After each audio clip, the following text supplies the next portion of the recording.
आष्टा से पूछते हैं, नमोस्तु महाराज जी, अनुबीची भाषणम से ज्ञानावर्णी कर्म का क्षय किस प्रकार होता है? अनुबीची भाषण का अर्थ क्या है? अनुबीची भाषण का अर्थ होता है कि जिस प्रकार के आपको वचन बोलना चाहिए उसी प्रकार के वचनों को आप बोलना। ज्ञानावर्णी कर्म का उससे ज्ञानावर्णी कर्म का क्षय कैसे होता है, किस प्रकार होता है? अनुबीची यानी अनुकरण करने वाले, हम कुछ नहीं बोल रहे। आगम में कहा है अनु यानी पीछे, अनुवाची, अनुबीची यानी जो कोई आदर्श हैं उनके अनुसार अपना कथन करना, ये अनुबीची भाषण कहलाता है। राजीव जैन अमरपाटन से पूछते हैं, नमोस्तु महाराज जी, क्या द्वितीय शुक्ल ध्यान हो सकता है? ध्यान एक समय का नहीं होता या अंतर्मुहूर्त का होता है? ध्यान कभी एक समय का होता ही नहीं।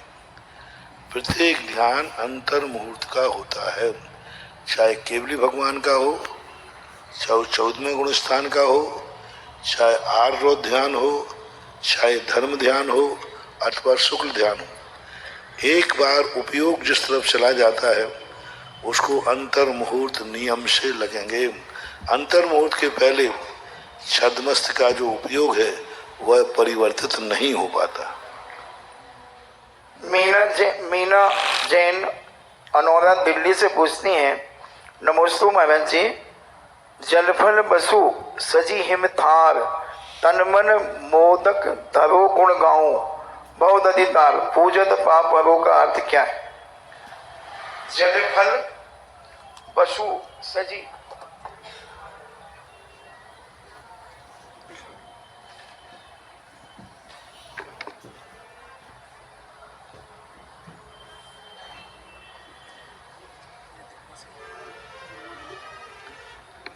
जल फल, जल से लेकर फल तक, बसु यानी आठों, सज यानी सजाए हैं, हिम थाल, हिम यानी सोने के, थार यानी सोने के थाल में, हिम यानी बोलते सोने, सोने के थाल में जल फल आदि आठों द्रव्य सजाए। तन मन मोद धरो, जब मैंने सजाए तो उस अष्टद्रव्य का जो थाल सोने का था उसको देखकर तन और मन आनंद को प्राप्त होगा।